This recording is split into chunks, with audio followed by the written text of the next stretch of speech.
káàbọ̀ sórí ìfọ̀rọ̀wérọ̀ wa pẹ̀lú ẹja ńlá tí ìwọ̀ wa ní lójú gẹ́gẹ́ bẹ̀ ṣe mọ̀ pé alábàfọ̀ onítòun ọ̀tọ̀ àwa BBC Yorùbá àwa gbọ̀ngàn náà sì ré àwa gbọ̀ngàn tuntun làgbà Seyi Awolowo ọmọ bàbá wa ìkànṣe bàbá Ọbáfẹ́mi Awólọ́wọ̀ ọmọ gbogbo yín ti mọ̀ àwọn tẹ́ fẹ́ràn ọdẹfín sọńtà ìpẹtìpẹ tó kópa lórí ètò alágbègbè òsì wa mọ̀ sí Big Brother Naija ilé káwá ń pè ní ẹlẹ́gbọ̀n àgbà ní ọ̀dọ̀ tí wà. àwọn ọlọ́wà ní orí ètò ní àṣọ ènìyàn ẹ má bínú pé yàjòyàjò la fi ṣe bùdá Seyi. ẹ̀rọ mọ ẹ ṣeun. ẹ ká sọ. ẹ ká sọ. ẹ káàbọ̀ sí orí ètò wa. ẹ ṣeun gan. ọ̀pọ̀lọpọ̀ èrò ti ń béèrè pé ṣé Seyi gbọ́ Yorùbá ṣé Seyi gbọ́ Yorùbá torí èbó yìí ní nǹkan o ṣé Seyi gbọ́ Yorùbá o.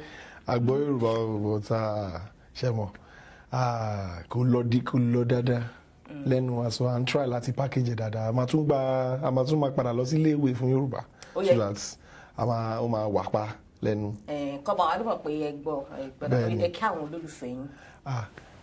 ẹ káàsán ẹ̀yin tèmi mo bá lọ́wọ́ sí sọ àbí Yorùbá yìí mo dúpẹ́ lọ́wọ́ gbogbo yín pé ẹ vote fẹ́mi nílé yẹn fún 99 days inú mi dùn pé mo ní àwọn èèyàn tó wà lẹ́yìn mi níta cause without ẹ̀yin mi ò ní dé top 5 so ẹ ṣeun gan-an Ọlọ́run á pèsè fún yín o ẹ ṣeun. ẹ ti gbọ́ báyìí lẹ́nu wọn Yorùbá náà kò dánmọ́rán tó tọ́ àmọ́ wọ́n sì ń gbìyànjú díẹ̀. Jẹ́lílá Ọ̀tọ́láwálé lórúkọ tèmi àjọ máa takùrọ̀sọ lórí ètò lónìí ni ní àkọ́kọ́ mo fẹ́ kí yín pé ajá tó bá lọ sílé ẹkùn tó bọ̀ ká kí pé ó kú ewu ni ẹ káàbọ̀ padà kò rọrùn láti lọ sí inú ilé kan fún ọjọ́ 99 láì rí nǹkan kan ẹ̀rọ pàápàá jùlọ lásìkò tó jẹ́ pé a lè dúró ìṣẹ́jú kan láì fi ẹ̀rọ ìbánisọ̀rọ̀ wa. bẹ́ẹ̀ni kí ni ìrírí yín. kẹ má parọ́ ó tough gan cause ṣẹ̀wọ̀n kan àti ṣẹ̀wọ̀n normal day àkànmá anywhere tí a bá fẹ́ lọ la máa lọ nǹkan tó bá fẹ́ mú la máa mú nǹkan tó bá fẹ́ jẹ la máa jẹ but níbẹ̀ yẹn sìn restricted area kan wà lórí lójú kan àwọn èèyàn àbí báwo la máa ṣe sọ bí ayé ṣe rí ni pé Ọlọ́run nìkan ló lè sọ pé ó yá lọ jókòó síbẹ̀ bá lọ síbẹ̀ almost the same thing ni but ó yàtọ̀ díẹ̀ o kàn lè jáde o lè rí o lè rọrùn directly everything ó wà control but àṣẹ àdúpẹ́ lọ́wọ́ Ọlọ́run pé a gbìyànjú àdẹ̀jáde on top. ọ̀pọ̀ èèyàn fẹ́ mọ̀ èmi gan fẹ́ mọ̀ kí ló sún yín dé ilé ẹlẹ́gbọ̀n àgbà ilé tí a ń pè ní Big Brother Naija.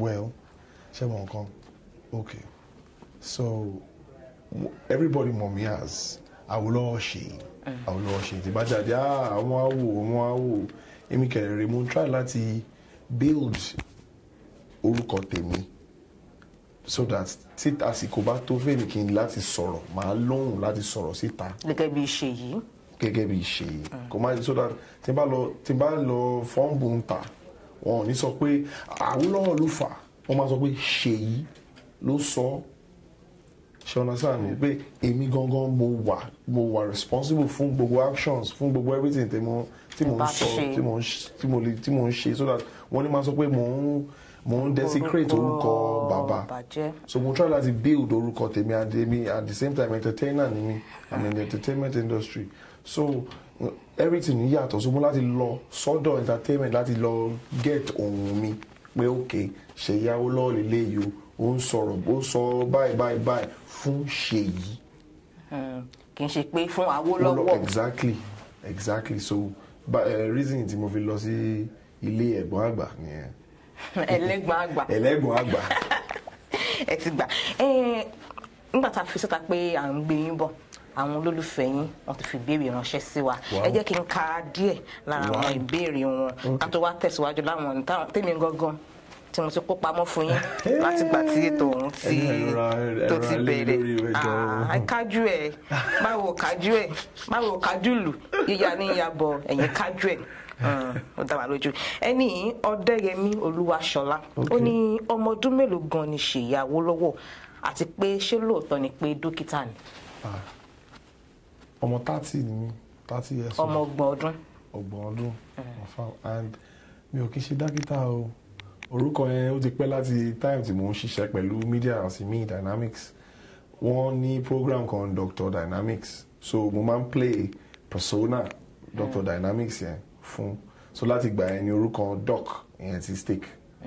So mo kàn ti ń lo orúkọ yẹn láti gbà yẹn lọ títí di ìsìn. tó túmọ̀ sí pé kí n ṣe pé bóyá ti kàwé gboyè dókítà tán ìwé pẹ̀lú dùn ọ̀mọ̀wé. but mi ò kàwé tó tó yẹn. ẹ jẹ́ ká sọ̀rọ̀ lórí ìwé tẹ́ kà. ok mo ka psychology but mi ò university mo kọ́kọ́ lọ mo ka geography àti regional planning but ní final year wọ́n sọ pé àwọn discrepancies were in my registration and all of that, so afterwards mo wá lọ sí school mi ibẹ̀ ni mo wá ka psychology. ṣe ń gbọ́ àwọn kì í ṣe wọn kẹ́kọ̀ọ́ gboyè PhD ilé ìtàmọ̀ sí ọ̀mọ̀wé tó lè fún wọn ní BSc wọn di BSc ni mo ní. ni wọ́n kà. Àbáyọ̀mí Fábùnmi ó ní ǹjẹ́ Seyi lè sọ Yorùbá dáadáa àti wípé àwọn iléèwé wo ló lọ, bóyá Seyi gbọ́ Yorùbá dáadáa bó lè sọ dáadáa ẹ̀yin náà ti ń. mo try lọ́wọ́lọ́wọ́ báyìí wọ. ọlọ́run iléèwé wo lẹ lọ. iléèwé mo secondary school mo lọ sí Federal Government College Odogbolu but mi ò parí bẹ́ẹ̀, mo ṣe GC àti JAMB ní school mi kí n tó wọ Ọlábísí Ọ̀nàbànjọ University, then láti bẹ́ẹ̀ mo lọ Caleb University mo fẹ́ ṣe foundation níbẹ̀ but mi ò parí ẹ̀, mo bẹ̀rẹ̀ sí máa ṣiṣẹ́ fún First Media House, mo drop out ní time yẹn. Lẹ́yìn ìgbà yẹn mo wá lọ sí Udegbe North American University, ibẹ̀ ni mo ti ka psychology tán. ẹni ìbéèrè Túnráyọ̀ Balógun wọ́n béèrè ìbéèrè náà àmọ́ ètò sọ́npẹ̀ àmọ́ kàkà síta ọba lè mọ̀ pé a fojú kéré àwọn. Wọ́n ní kí ni èròǹgbà yín nígbà tí ẹ fẹ́ darapọ̀ mọ́ BB Naija, ẹ ti dáhùn ìbéèrè náà àbí àti Túnráyọ̀ wọ́n ti dáhùn ìbéèrè yín. Evangelist Esther Adigun wọ́n ní ṣé Seyi ti bàbá Àkẹ́nẹ́ ni, tó bá jẹ́ bẹ́ẹ̀ mo lọ́wọ́ sí i torí Awólọ́wọ̀ lọ́wọ́ sí ìgbéga ti àwa náà. Olólùfẹ́ yín ni wọ́n tọkàntọkàn. ẹ ṣé gan-an ọmọ bàbá ní mí, ẹ ṣé. Razak Maruf wọ́n ní ẹ bá mi kí Seyi Awolowo, ẹ tún bá mi béèrè lọ́wọ́ rẹ̀ pé ta ló fẹ́ràn jùlọ nínú gbogbo àwọn tọ́jọ kópa nínú ilé Ẹlẹ́gbọ̀n-Àgbà. kí wọ́n gbàrọ̀ mo nífẹ̀ẹ́ everybody nínú ilé yẹn because mo kọ́ nǹkan láti every single person, wọ́n kọ́ mi nǹkan, mo rí wọn pé èèyàn gidi ni gbogbo wọn from a standpoint mo dẹ̀ everything tí mo need bí mo ṣe wà báyìí mo ti di ẹlòmíì nítorí pé mo mú àwọn kan kékeré láti everybody, láti every single person nílé yẹn, and gbogbo yẹn ti jẹ́ kí n grow séèyàn míì tó máa ṣe nǹkan gidi láyé. tó túmọ̀ sí pé ní pàtó kò séèyàn kan ẹ sọ pé àti di kòríkòsùn báyìí o láti inú ilé Ẹlẹ́gbọ̀n-Àgbà. gbogbo wa ni pàdé ń sìn, gbogbo wa la máa ṣiṣẹ́ papọ̀, àwọn apáṣu papọ̀ náà ni everything one family. àjọ máa kówó wọlé papọ̀ ni. exactly, àwọn ṣe nǹkan gidi fún gbogbo everybody, àwọn give away náà same thing. Prince Ọláníyì Adémọ́lá wọ́n ní ǹjẹ́ ẹ ti ẹ̀ ń pinnu láti darapọ̀ mọ́ òṣèlú. mi ò sá wọn pàrọ̀ but lásìkò Ọlọ́run bá ti tó pé ó ti di time láti kí n fi wọlé máa ṣe bẹ́ẹ̀, wọ́n ní ìsìn mo kàn fẹ́ ṣe ti tèmi náà, mo fẹ́ lówó tèmi náà, kó má sọ pé kí n tó wọ politics, kí n bá ti wọ politics sí kó má sọ pé mo fẹ́ wá kówó jẹ, so ní ìsìn mo fẹ́ ṣe tèmi, mo fẹ́ get owó mi fún tèmi àti family mi, tí bá ti wà alright kò sí problem, so àti táyà àsìkò bá tó ń sin wọn àti sọ pé ẹtí ní tí ó ti ń ṣe helicopter ó ń gba kínní. Ọdún Ayọ̀ Dàda ní ẹ bá mi kí Seyi, ẹ tún bá mi sọ fún pé mo ti adopt ẹ gẹ́gẹ́ bí àbúrò mi nítorí pé ó jẹ́ ẹni tí mo fẹ́ràn ní mo nífẹ̀ẹ́ sí púpọ̀ nígbà tó wà nínú ilé ìdíje àgbà, k'Olúwa máa bá mi wà pẹ̀lú rẹ̀. àmín ẹ ṣé o. ẹ jẹ́ ká wá lọ báyìí, mo ti ka ìpele kan.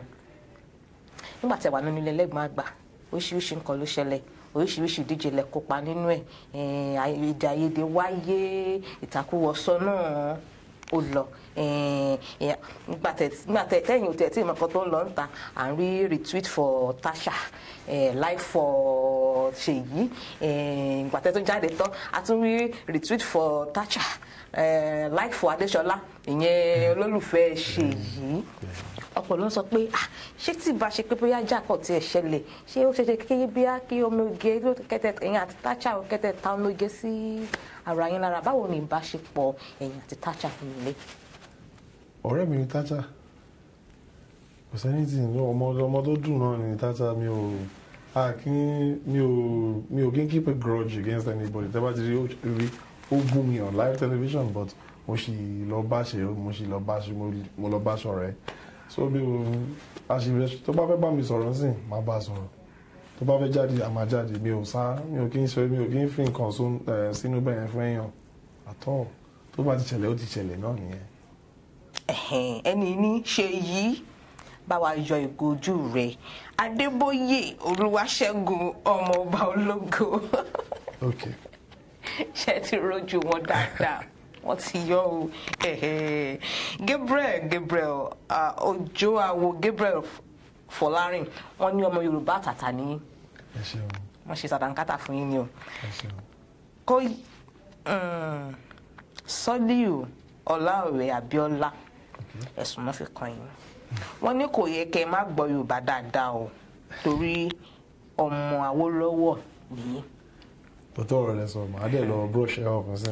wọ́n láwọn á ṣe àtúnṣe ẹgbẹ́ agbá Gbọ́láhàn Akíndélé ṣòdẹ̀kọ́ wọ́n ní ẹgbẹ́ agbábọ́ọ̀lù wo ni ẹ̀yin ń jà fún ẹgbẹ́ agbábọ́ọ̀lù wo football club wo ni ẹ̀ ń jà fún. Manchester United Super Eagles náà wà ń bẹ̀ ọ́ Ẹ̀yìnbá náà wà ń bẹ̀ ọ́ Manchester United tó bá jẹ́ ti ṣọlásán àwọn tí òyìnbó àwọn tí foreign Manchester United. ṣe gbọ́ ẹ̀yin ti Man U ẹ̀yin ti Man U. àwa náà ni ẹ. ìbéèrè tí mo fẹ́ béèrè lọ́wọ́ yín ni pé ẹ jẹ́ ká wò ṣé ká sọ pé bàbá wa Awólọ́wọ̀ wọ́n wà láyé ní àsìkò yìí ṣé ẹ rò pé wọ́n á rí bẹ́ẹ̀ ṣe kópa yẹn ṣé á jẹ́ nǹkan ìwúrí fún wọn gẹ́gẹ́ bí bàbá. tí bàbá wa wà láyé mi ò rò pé wọ́n máa bínú sí mi mo máa fẹ́ believe pé wọ́n máa support mi pé wọ́n lọ after nǹkan tí mo nífẹ̀ẹ́ so wọ́n máa bàbá máa ti bá mi ṣe political campaign ní gbogbo Naija pé ọmọ mi rèé because mo try láti get nǹkan fún ara mi by myself mo lè lo word hustle fún ara mi so bàbá máa wà pé okay ọmọ mi wọ́n máa support me because bàbá máa fẹ́ kí n ṣe nǹkan tí mo fẹ́ ṣe because tí n bá like nǹkan mi ò lè ṣe dáadáa nínú kinní ẹ̀ and bàbá máa ti rí irun kan bẹ́ẹ̀ because in school kò kí n ṣe gbogbo subjects mo máa ń like subject tí máa ti like máa gba ayé. ìfẹ́ ìbá like nǹkan. mo gba ayé fún mi ìbọn ṣe ọ̀nà sáà ìgbà bá ti like nǹkan tó bá ń ṣe lè máa ṣe dáadáa ẹni fi ṣe ẹni fẹ́ ó máa easy fún mi ó máa wà very easy for anybody but tíṣẹ́ tẹ́ ẹ bá like iṣẹ́ ló máa ń le so bàbá ò ní bínú sí mi. Akínọlá Dáúdà Ọ̀làǹrẹ̀wájú wọ́n ní àwọn ìgbésẹ̀ wo ni ẹ̀ ń gbé láti rí i pé àwọn nǹkan tí bàbá tọ̀dọ̀ yín tí wọ́n ṣe sílẹ̀ kò pa. ok so ní ìsìn mo create kinní kan connect.ng ó wà fún talents àwọn entertainment talents tó wà ní Nigeria àti Africa àti whole because we notice pé wọ́n máa ń cheat àwọn talents gan wọ́n kì í fẹ́ sanwó pé fún wọn wọ́n máa ń rẹ́ wọn jẹ gan wọ́n máa sọ pé kán wá àwọn èèkàn máa wà láti Badagry bóyá wá sí Ìkòyí fún audition àbí casting wọn ò ní ṣe tó 5 minutes wọ́n máa sọ pé wọn ò fẹ́ wọn so platform yẹn ni online platform so that wọ́n máa register wọ́n máa fi gbogbo pictures wọn gbogbo nǹkan tó máa ń ṣe online so that tó bá need anybody kẹ́kọ̀ọ́ lọ check profile wọn so that kò ní di pé ẹ̀kọ́ máa sọ pé má bọ̀ láì rí pé o ti rí anything lórí bọ̀bọ̀ ẹ̀ ọ̀bí bèbí so that everything kan máa wà transparent so that wọn ní máa náwó pé Badagry wá sí Ìkòyí traffic at least wọ́n máa tó bá ti ṣe audition àbí casting online wàá fi lè at least o lè máa ṣe other things because time is money ká má parọ́ so kí gbogbo kìíní go easy then at the same time máa fún wọn lawyer tó máa bá wọn máa ka contract because our contract mi àwọn bá wọn ka ìwé àdéhùn torí pé ìwé àdéhùn gbà mí ó tiẹ̀ máa ń ná àwọn ọ̀rọ̀ kan tá a lè even if tá a bá lo dictionary fi ṣe kínní ó sì ní meaning ní so tí lawyer bá ti ka àwọn contract ẹ̀ ń sìn ó máa mọ̀ pé ó yá eléyìí kò dáa o eléyìí dáa sign we can sign. Akínọlá àti ka ìbéèrè náà Ṣèyí Crown ọdún dúró ṣàrò wọn ní sókè pàpìtò ṣé lóòótọ́ ni Tasha ẹ̀yin mi nílé kan kan tí wọ́n béèrè yẹn orí bákọ̀bákọ̀ Ájí àlọ́ akẹ́mi Ṣéù Kẹ́máì tí wọ́n ní Ṣèyí ọmọ dáadáa ní ẹ́. ẹ ṣeun ẹ ṣeun. nítorí báyìí pọ̀ ṣé lọ́jà ń yorí báyìí. Fadé Coker èdè Gẹ̀ẹ́sì náà kọ́ àmọ́ má jẹ́ ká máa kọ́ nílẹ̀ nígbà èdè Gẹ̀ẹ́sì ní ààyè torí ìgbéga àṣà èdè àti ìṣe ilẹ̀ Yorùbá náà ni a wà fún lọ́dẹ̀ jẹ́ wá lógún ẹ̀jọ̀ máa gbìyànjú láti bá yín ka mọ́ mo rọ̀ yín ni ẹ jẹ́ ká máa kọ́ ohun nǹkan tá a fẹ́ sọ ní èdè Yorùbá àwọn ní ohun ìwúrí ọmọ ìwúrí ẹni ìwúrí ni ẹ jẹ́ fún àwọn ṣé mo nǹkan tí ìwúrí túmọ̀ sí. láwọn wà proud of you. ìwúrí ni pé mo sọ pé yàn jẹ́ nǹkan ìwúrí a thing of pride. Wow. So pé ẹ ń wú àwọn lórí lọ́rọ̀ kan ẹ sanwó mo yẹ ń kọ́ yín ní Yorùbá yìí o. Ok a máa sọ. mákẹ́dọ̀ àgbà mi gẹ́gẹ́ bí olùkọ́ yín fún èdè Yorùbá. kò sí problem kò sí problem. So ẹ ṣe ẹ máa gba local currency ṣáàbí. Nàìjíríà náà la wà bíbí wa ni agbowó Nàìjíríà ẹ ṣe máa ṣe bẹ́ẹ̀ transfer àbí. a máa sọ yín ọ̀pọ̀lọpọ̀ ni wọ́n wà a máa sọ yín lẹ́yìn ètò Abdulwali Alárèyèsú wọn náà wà láti ìlú Abidjan ọ̀nà yẹn jìn díẹ̀ ẹ ṣé ò tí ẹ darapọ̀ mọ́ wa Ṣèyí kì í ṣe ọmọ àlè rárá Adéníkẹ́ Adéwùmí Ọ̀nàjìmí àwọn ni wọ́n sọ bẹ́ẹ̀ ṣé wọ́n jọ bàbá àbí ṣé ọmọ Yorùbá tàtà ní àwọn náà kìíní ni ọ̀pọ̀lọpọ̀ ṣé Ṣèyí ti fẹ́yàwó àti pé ṣé ọmọ aláwọ̀ dúdú ni wọ́n ń fẹ́ Wisdom Yard ni wọ́n béèrè bẹ́yẹn náà ẹ dáhùn lọ. mi ò tí àti ṣe ìgbéyàwó but lọ́wọ́ Ọlọ́run ìyẹn wà but mo ti ní bébí kan tí mo nífẹ̀ẹ́ gan. láwọn ti ní bébì bébí bọ́ ṣe pé yẹn ni o bébí mi ẹ bá mi ẹ bẹ kọrin bá bébí mi jọ̀wọ́ jẹ́ ká jọ máa gbà. wọ́n ti kọrin tán tó bá kọrin mo fẹ́ crack lẹ́nu ẹ má fi lóbi wọn lọ́wọ́ crack àwọn kan rí àgbọn àbòdì ní sweetheart mi tí mo nífẹ̀ẹ́ mo wà alright. ṣé ẹ ti gbọ́ o ẹ̀yin gbogbo ẹ̀ ń bí àwọn torí ọ̀pọ̀lọpọ̀ sọ pé ọmọ ló dùn tó yìí láti máa rò pé káwọn náà lọ tò wọ́n ní kẹ́ ẹ má tò ṣé kọ́ tò. ẹ má tó ẹjọ́ o ẹ má rí mo wà alright. wọ́n ní kẹ́ ẹ má tò àwọn ti ní ẹni tí ọkàn àwọn tó yàn láàyò. mo ní Sọlá pọ̀ sí ọmọ dára wọn ní ẹkú ètò àwọn kí wàá ní ọ̀gbẹ́ni Ṣèyí ṣé ẹ máa ń lọ ìlú Ìkẹ́nnẹ́ dáadáa Adéọlá Táíwò lọ bẹ̀rẹ̀. bẹ́ẹ̀ ni mo máa lọ sí Ìkẹ́nnẹ́ dáadáa. Ọlọ́run máa ń lọ sí Ìkẹ́nnẹ́ dáadáa. a ṣe máa lọ sí Ìrèké ní November Ìrèké festival ti Ìkẹ́nnẹ́ November first week in November ni so a máa wà bẹ́ẹ̀ ni. tó wọ́n sì pé tẹ́yìn bá wà ní agbègbè ibẹ̀ ẹ lè lọ fojú gan ni wọn. Àjọkẹ́ Ṣóẹ̀tàn wọn kí wa wọn ní ẹkú ètò wọn ní ẹ káàbọ̀ sórí ètò. Olúmídé Òkúnsànyà Flego wọn ní àti gbọ́ ẹkú iṣẹ́ ọpọlọ. àwọn tẹjọ ń tẹ̀lé Man U wọn ní ẹgbà yìí wọn ṣọwọ́ yẹn báyìí wọ́n lè gbá ski ẹni ní hop Ṣèyí Awólọ́wọ̀ olórí Àjọkẹ́ wọ́n ní bọ̀dà Ṣèyí ṣe ń gbòòrò àti Táchà. gbòòrò àṣìríra kò fi bẹ́ẹ̀ pẹ́. bí ọjọ́ mélòó àti wákàtí mélòó sẹ́yìn ni. kò tiẹ̀ pẹ́ rárá bí kan bí 30 minutes to an hour ago láti wà in the same place ní conversation so. ṣe ti gbọ́ ọ torí gbogbo èèyàn fẹ́ mọ bó ṣe ń ṣẹlẹ̀ nínú bó ṣe ń lọ mí bó ṣe ń lọ mí bó ṣe ń lọ mí. ọ̀rẹ́ ni wà náà so. ọ̀rẹ́ fẹ́ gbọ́ wọn lọ́rẹ́ ọ̀rẹ́ just ọ̀rẹ́. Exactly just ọ̀rẹ́ ọ̀rẹ́ lásán. Exactly. Kí ló ẹ máa rojú ẹjọ́ ọ̀rẹ́ dòmí ọ̀rẹ́ dòmí ọ̀rẹ́. Ó ti parí. Ẹ jẹ́ kí n fi béèrè yẹn ká máa fi káàdì ètò nílẹ̀ torí mọ̀ pé àwọn ọjọ́ mú so lókun. Ẹ ti kúrò nílẹ̀ ẹlẹ́gbàgbọ̀n báyìí. Kí ló kù?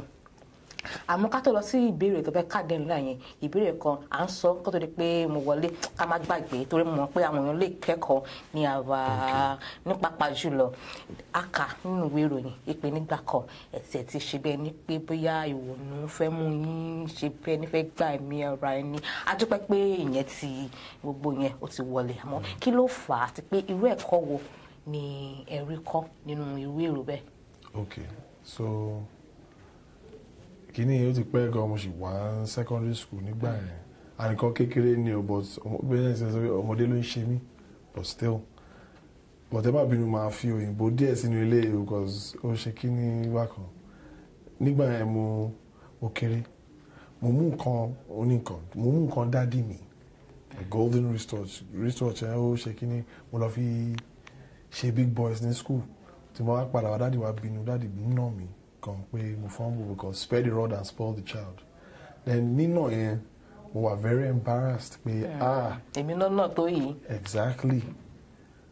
Àsìkò tó ti fi mí lẹ́sìn as they left me alone I went to my room mo lọ sí yàrá mi mo kọ lẹ́tà òṣì kan ọmọdé ló ṣe mí ni o mo mú kíni gan mo ronú pé àbáwọn ti máa nà mí wọ́n ti nà mí jù wọ́n ṣe bákan wọ́n embarrass me to the whole. ẹrù gbẹ́sẹ̀ tẹ́ ṣe òtó kọ́nà ìgbọ́n yẹn. Exactly because wọ́n nà mí gan and in front of the entire all the workers in the house and so I was very embarrassed pé irú kíní wò lélẹ̀ báyìí mo wá gba kíní sára pé time to go but on the way or so to speak.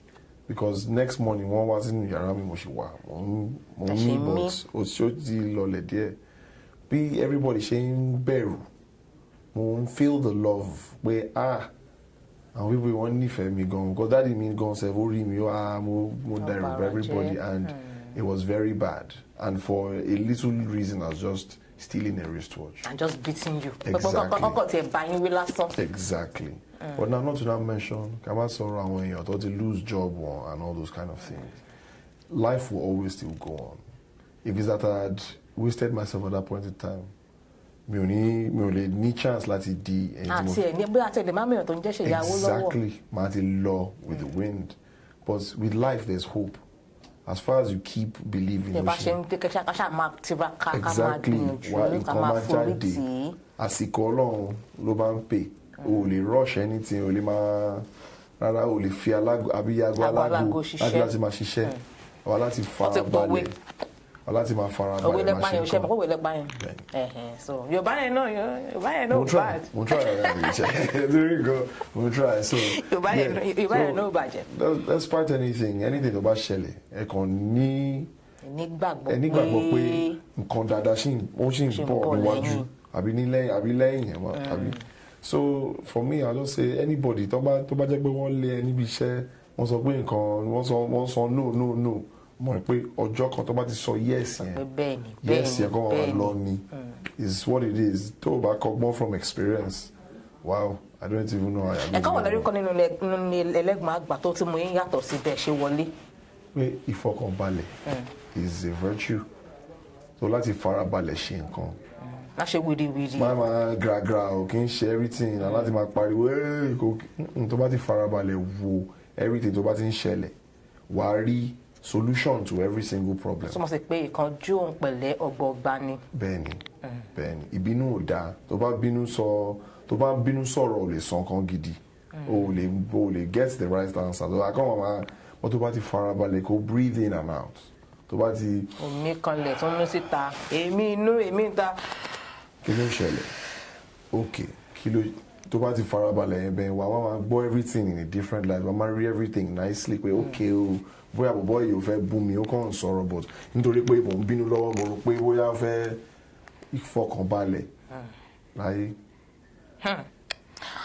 ọ̀wọ́ pọ̀ àwọn oríṣiríṣi àwọn èèyàn náà tó ti fi ìbéèrè ránṣẹ́ sí yín ọjọ́ ti lọ àti fẹ́ káàdì ètò nílẹ̀ ìbéèrè tí mo béèrè lẹ́ẹ̀kan ẹ sì máa dá mi lóhùn òun bẹ́ẹ̀ káàdì ètò nílẹ̀ nítorí àti Ṣèyí ń sìn Ṣèyí ti pa wọ́n ti kúrò nínú ìdíje àgbéléwò ẹlẹ́gbẹ́ àgbà bìyẹn Big Brother Nigeria àmọ́ kí ló tún kù lẹ́yìn ètò náà ṣé Ṣèyí akọ̀ padà sínú kolo tó ti jáde tẹ́lẹ̀ tá àti ẹ̀mọ́ tẹ́lẹ̀ ni àbí Ṣèyí tiẹ̀ ti ní nǹkan mi tó fẹ́ gbé sílẹ̀ bá ti yẹ pé òun là máa wo ìyẹn gangan kí ni ẹ jẹ́ kí n béèrè àfi ìbéèrè àwọn èèyàn káàdì ńlẹ̀ kí ni ká máa retí látọwọ́ Ṣèyí Awólọ́wọ̀. kí n tó lọ fún kinní mo ti model mo act mo ń ṣe gbogbo yẹn bọ̀ ní ìsìn màá ṣì máa ṣe yẹn lọ admore mo fẹ́ máa host àwọn events mi ò mind kí n máa ṣe host for. òṣèré ńkọ́ òṣèré eré tíátà nǹkan. of course mo wà open sí everything theatre o movie cinema mi ò sá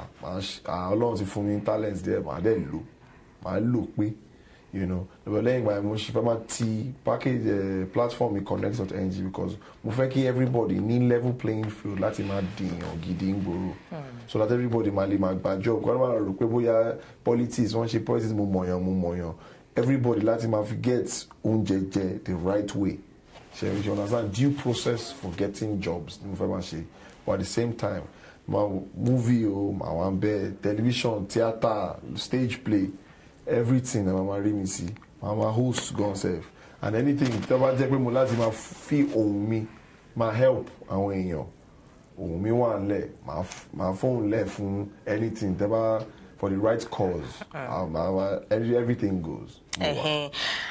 mo tún fi kún Káyọ̀ Gàlọ́ wọn nínú àwọn dùn pé owó àwọn òwògbó tó rẹ́yìn làwọn dìbò fún láti bẹ̀rẹ̀ dópin owó òwògbó. òwògbó rárá o àtọ. Olúṣèyí Agboola wọn ní ẹkú ètò a máa ju yín ṣe o ó káàrí ọmọ Yorùbá dáadáa. ẹ ṣeun. Sugar Daddy I miss yín o lórí amóhùnmáwòrán wa wọn láwọn àwọn ṣayọ yín. ẹ ṣe wọn rí mi máa wọ rí kọ́ni sùn. Ṣèyí ọmọ Nàìjíríà bèrè ní máa tẹ̀síwájú èdè Gẹ̀ẹ́sì náà kọ́ ọmọkàn ṣàánú wọn kò torí kò easy kéèyàn máa kó rọrùn ká máa lo data fi máa wo báyìí tó kọ́ mọ́ ṣàánú yín ni o. àǹtí wọn ní Miss Olórí Àjọkẹ́ Adé wọn làwọn fẹ́ràn yín ìfẹ́ wọn làwọn fẹ́ràn yín mo mọ̀ pé ọ̀pọ̀lọpọ̀ yan ẹ ti béèrè ìbéèrè nígbà tó ti jáde ẹ mọ̀ pé tẹ́lẹ̀tẹ́lẹ̀ ọmọ bàbá wọ́n láwà lámọ̀ yín sí bàtẹ̀ bá jáde wọ́n kọ́ ní ọmọ bàbá wọ́n ní àbúrúkọ yẹn tiẹ̀ ó jọmọ́ nǹkan tá a ti gbọ́ rí àmọ́ nísìnyí báwo làwọn èèyàn ṣe gbà yín sí báwo lẹ ṣe ń kó gbogbo ẹ̀ mọ́ra báwo lẹ ṣe lára yín. kí n má parọ́ mo wà overwhelmed àwọn èèyàn wọ́n kàn wow from left right and center ṣe yí sókè pàbíyìí mi ò dẹ̀ ti jẹ ẹrú ayé mi kí n má parọ́ ká ìgbẹ́lẹ̀ mo bẹ̀rù pé so ayé ọlọ́ba ni. kò kí n ṣe kò jẹ́ pé ayé ọlọ́ba ẹ ok but mi ò tí rí irú ṣé àbí mi ò tí rí irú love yìí rí. irú ìfẹ́ báyìí wọ́n fìfẹ́ hàn yín. exactly everybody kan a ṣe wọ́n kan good will ó pọ̀ gan everybody telling me that wọ́n ní wọ́n ṣe kí ni. wọ́n nífẹ̀ẹ́ yín. kí n má parọ́ ẹ̀rù máa ń bà mí gan-an pé yéè kí n má lọ ṣẹ́ ní kí n má lọ fumble sáwọn people because wow because mo gbọ́ pé wọ́n ṣe campaign Fẹ́mi Lẹ́kàn ó pọ̀ gan-an ẹ̀yin ọmọ bó ṣe ń lọ nígboro. báwo la ṣe mọ̀ a lè mọ̀ ó tí mo jáde tí mo rí gbogbo àwọn fídíòs yẹn ọjọ́ kan ó kù díẹ̀ kí n bẹ̀rẹ̀ sí máa ké pé wow èmi náà fẹ́ràn tó báyìí. so ní ìsinmi láti try best mi láti fún wọn padà kí n máa fún wọn nínú dùn. ṣé ẹ mọ̀ pé nísìnyí tí gbogbo kan ti wá rí báyìí ẹ mọ̀ pé ẹ̀dẹ́ ní olólùfẹ́ àbí ṣé ẹ mọ̀ pé ẹni pé gbogbo yẹn wá sílẹ̀ díẹ̀ ẹ mọ̀ pé nísìnyí báyìí àwọn òpin kí wọ́n pé Ṣèyí ẹ kò tẹ̀lé ẹ kò tẹ̀ ń fẹ́ báwo lẹ ṣe lè fẹ́ ṣe gbogbo àárín yẹn tí ò ní di pé. ẹjọ ẹ má tó ẹ di gbogbo application form ẹ má wọrí ẹ di application form ẹ mú ẹjọ mo wà all right ẹjọ ẹ má wọrí mo olólùfẹ́ mi ó wá 10 èèyàn gidi ẹja ńlá big fish tọ́kí ńlá ẹ ṣeun. jẹ́ ìwọ wọn lẹ́jà ńlá tọ́kí ńlá big fish. Confirm baby mi ó wà ẹjọ́ ẹ ṣé gan. Abẹ́rẹ́ nǹkan báyìí wọ́n ní ẹ lọ sẹ́ńpẹ́. Exactly. Ọ̀sẹ̀ńpẹ́. Ọ̀sẹ̀ńpẹ́ ẹjọ́. Ó wù mí ó wù mí ká máa lọ àmọ́ ọjọ́ ti lọ. Ó wù mí ká jẹun pẹ́ lẹ́nu fọ̀nà fún kò jẹ́. Mo mọ̀ pé yín náà fẹ́ ká máa sọ̀rọ̀ lọ bá bọ́dà ṣe yìí sọ̀rọ̀ bọ́dà jẹ́ ń sọ̀rọ̀ àmọ́ kẹyọkọ̀ torí mo mọ̀ pé ẹ ṣáà ń gbé bọ́dì yẹn nínú ilé báyìí ẹ ṣáà ń gbé bọ́dì ni àti egbórin àti ẹrílù ṣẹlẹ̀ ń gbé bọ́dì yẹn gbé bọ́dì yẹn ní ibi tá a wà yìí lágbára Ọlọ́run tẹ́ ẹ̀ bá gbé kò ní dùn ètò kò ní parí àmọ́ nínú kitchen ẹ má ṣe ẹ wá gbé bọ́dì yín nínú studio bá èmi á jókòó èmi ni ẹlẹ́gbọ̀n àgbà tọ̀sán òní. Ok, so ẹ fẹ́ kí n fún yín ní. ẹ̀yà wá gbé bọ́dì tí yín èmi á jókòó màá máa wò yín èmi àtàwọn aráalé àwa máa wò yín ní. mo ṣáà gan. níbẹ̀ ṣe bẹ́ẹ̀.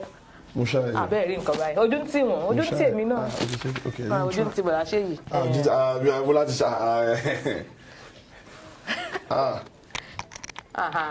ọ̀yà gẹ́gẹ́. Swagoo dripping àbẹ́ẹ̀ wọ̀ yéé. Ó sì fẹ́ jọ bàtà náà wà níyàn máa ń jó bàtà. Ẹ máa wọ̀rẹ́ ìjọba tí wọ́n bá mi ìjọba tó bá fi aṣọ́dẹ̀ máa rí gbogbo moves yẹn dáadáa. So èmi náà tó ti kọ́ ànàdá mo ti kọ́ step mi bá ń kẹ̀kẹ́ tọ́ oníyanṣe ọlọ́bẹ̀ ṣe àwa tí ẹ̀yin tí ẹ bá wà fìfẹ́ jẹ́ akínyìn pé ẹ kú àìbínú èmi gbádùn ìtakùrọ̀sọ wa pẹ̀lú bọ̀dá Seyi Awolowo mo mọ̀ pé ẹ̀yin náà gbádùn ìdọ̀bà ẹ má tiẹ̀ ṣèyọnu rárá a tún mú wọn wá padà torí pé wọ́n ṣe jáde ni ṣe náà kó wọn jẹ bí nǹkan tá a máa ń jẹ tí mò ń ta máa ń jẹ yẹn tó máa ń kó jẹ wìrìwìrì yẹn wọ́n tún níbi tí wọ́n ń lọ òun ni kò ní jẹ́ ká lè tẹ̀síwájú lórí ètò fún ṣọ̀sán ni bọ̀dá Seyi mo dúpẹ́ pé a pè ní ẹ̀jẹ̀ wa àtúnkì yín pé ẹ lọ ṣojú àwa ọ̀dọ́ àbí ẹ ṣe ti àpè yín táwọn tó pè yín lọ́jọ́ mi ṣe ẹ̀ dá wa lóhùn fún àwọn olólùfẹ́ yín ẹ bá wa kí àǹtí Adéṣọlá ẹ bá kí wọn pé àwa àgbárùkù tí wọn gbogbo àwọn tó ń mú application wà kọ́ lọ tó ẹgbẹ́gbọ́ ẹ kí àwọn olólùfẹ́ yín kẹ̀dá gbére fún mi. Àṣọ ẹ̀yin tèmi ẹ̀yin olólùfẹ́ mi tí mi ò mọ̀ ń pa mo mọ̀ ń pa yín but mi ò mọ̀ ń pa ṣẹ́nà sáà. táà múra dáadáa. Ẹ ṣeun gan fún gbogbo vote fún mi o mo dúpẹ́ lọ́wọ́ yín mo dé top 5 ẹ̀rẹ̀ ìdẹ́ni pè mí winner tí yín mo dúpẹ́ gan ẹ ṣe o team Seyi's force and everybody else tó ń ṣiṣẹ́ fún mi pé kí n wà in the house for 99 days ẹ ṣeun gan Ọlọ́run á pèsè fún gbogbo yín àti Ọlọ́run á dá nǹkan gidi sáyé gbogbo yín ní gbogbo ìgbà tẹ́ bá ti fẹ́ lágbára Ọlọ́run. Tọ́ ọwọ́ lẹ́gbọ́n ò lẹ́nu bọ̀dá Seyi títọ́jọ́ mìíràn tó tún máa pàdé lórí ètò yìí pẹ̀lú àlejò mìíràn mo kí yín pé ẹ ṣé tí ẹ darapọ̀ mọ́ wa lẹ́ẹ̀kan sí ẹ má gbàgbé pé BBC News Yorùbá òun náà ni ẹ̀ ń wò yìí àwa gangan náà ni àrà ẹ fà mí sí àwa dòre àwa dòre gangan rere lára dòdò àwa gangan lára dòre rere dòdò. Tọ́ ìmí ni a fi àdàgbà ètò wọ̀ sí fún ti ọ̀sán òní ẹ ṣé gan Jedilat Ọláwálé lórúkọ mi lẹ́ẹ̀kan sí títọ́jọ́ mẹ́jọ láti máa pàdé tàbí ọjọ́ mìíràn láti máa pàdé lórí ètò ire àti àánú kò ní fi wá sílẹ̀ lọ́jọ́ ayé wa gbogbo ire o.